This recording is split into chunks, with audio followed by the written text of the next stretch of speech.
Good morning. I hope you can hear me okay.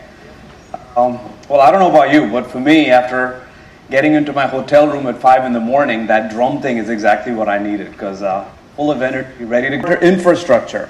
Those are the capabilities we're really putting a lot of time and energy in, and I'd love to take you through our strategies, our capabilities, and where we're all going.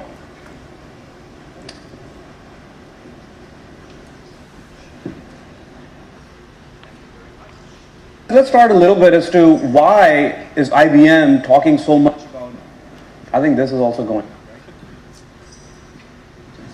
Can you hear me? Okay. Let's see how long we can make this thing go.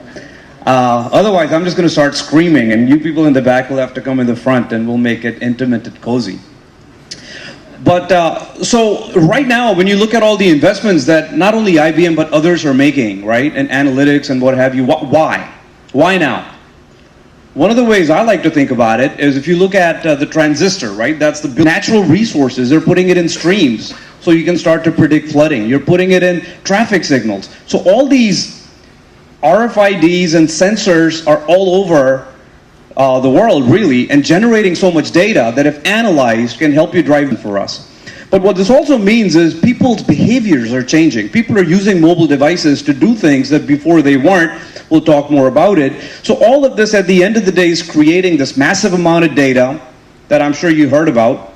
But if you can start separating the signal from the noise and start frame in fourth quarter last year than ever before. So what happens is when a lot of companies are now saying, in fact, we did a survey with CEOs, 9 out of 10 CEOs are saying that getting closer to a fundamentally different type of applications and workloads that you need to develop, but they all have to interact at some point with systems of record. So one of the key reasons, and one of the things that I hope to achieve in the next 45, 50 minutes with the $1 division, to be a better partner for you. So one of the key ways that I believe IBM adds a lot of value is providing that integration between these systems of engagement and systems of record. On one hand, you have data or nuclear power plant. So infrastructure, the definition of infrastructure is really expanding, and the reason we call it smarter is because we're leveraging analytics across all of that, and we'll get into more detail there. Now, you see all this opportunity. So one of the key objectives that we have is working with the CIOs and IT shops, get more efficiency, get more operational efficiency, so we can take some of those savings, if you will, and invest in innovation. And you'll hear that message over and over again.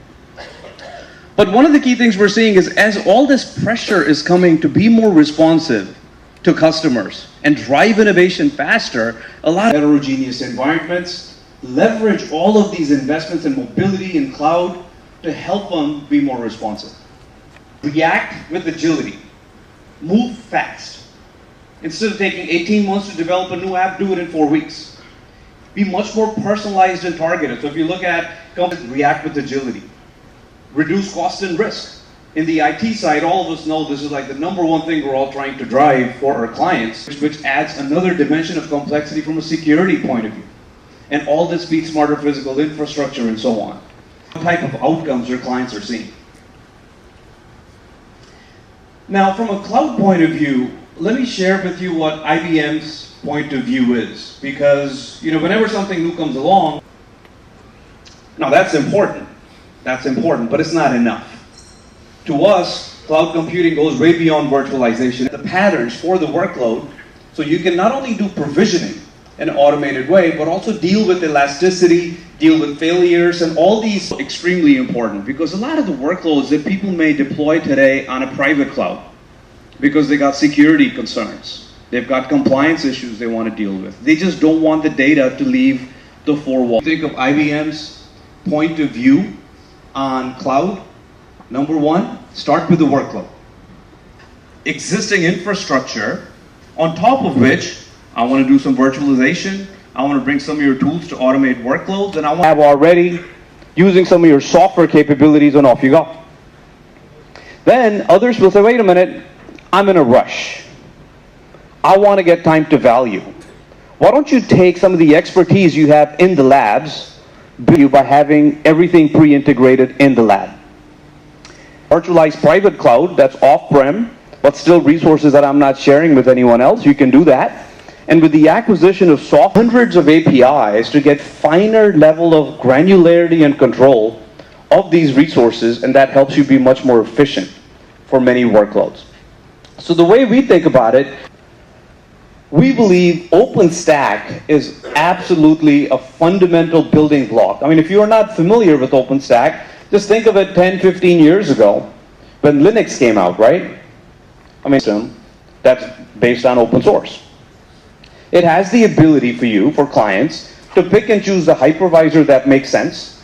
Because, okay, so there's VMware everywhere, but it's not the only hypervisor, right? On the mainframe, we have VM, which is, when you get into automating workloads, there are de facto standards out there like Chef.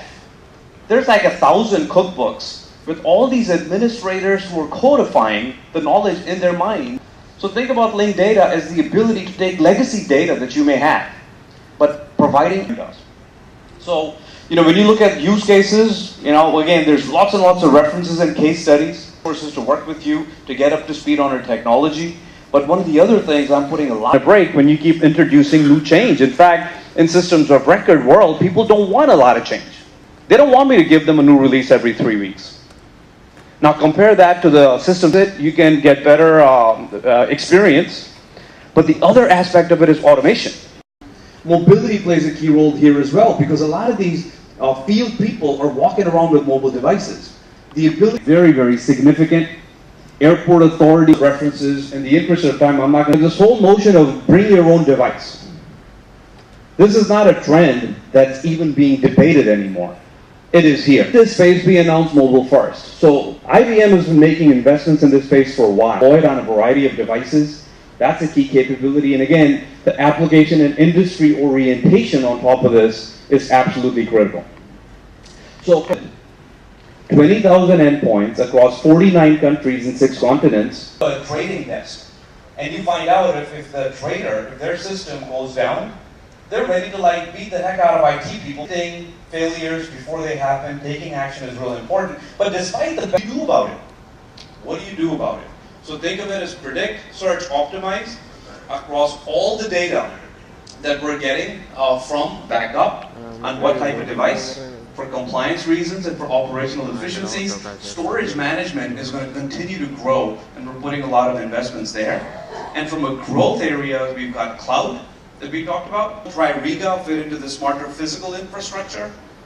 Big Fix fits into the endpoint management and mobility. And I would like to finish my presentation by giving a couple of eccentricity. Who's using the tool? What are they trying to do? And how can they do what they want to do in the fewest steps possible? In some cases, this means redesigning or offer that as a service. That's what we're doing. So these are the 3 areas of investment that cut across all of these segments.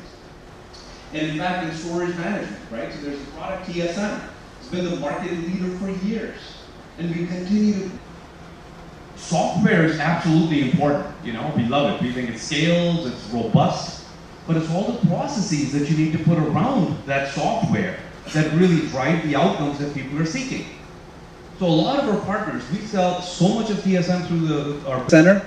Used to be that I think a lot of our IT vendors are guilty of making our software look like a cockpit. If they want to get deeper into it, you have that option, but up front, you want to see what's going on quickly. And that's what kind of on-prem.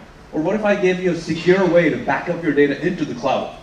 So they're taking the TSM product, working with a provider, like we ship OpenStack with Smart Cloud Orchestrator.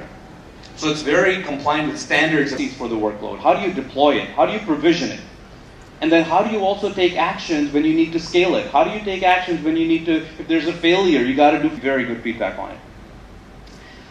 Now the other thing is, if you look at the breadth of capabilities we have, looking at change history, asset management, event management, transaction monitoring, the feedback we get from, because one of the key things I've been doing, what do you like about our strategy? What do you end user, just want to know what's going on. So the real-time dashboard that we have gives them a very simple, very quick snapshot of what's going on. There's also the smarter physical infrastructure, the asset management space. They're actually putting this tool on top of Maximo. So now you can start getting information from all these different assets that are outside your data center. We think that's a huge work opportunity. And you know, remember what I talked about earlier? How we're on top of keeping the trains on time. You look at endpoint management. And again, the software that we have, it scales to 1 million devices like we have in IBM. Use some of the IBM capabilities, they can do it with fewer servers, because like I said earlier, a lot of the workload gets distributed to the devices, so you get much more efficiency. And then again, with provisioning, we talked about that quite a bit. So look, at the end of the day, you know, our point of view is that you got to space more aggressively. We got to invest in design, right? And at the end of the day, we're doing all this so we can help our clients react to what I want to do, unless I do it together with you guys. So I really want to thank you for taking the time, and we have a point of view that we're really very excited about. But I'm looking for feedback.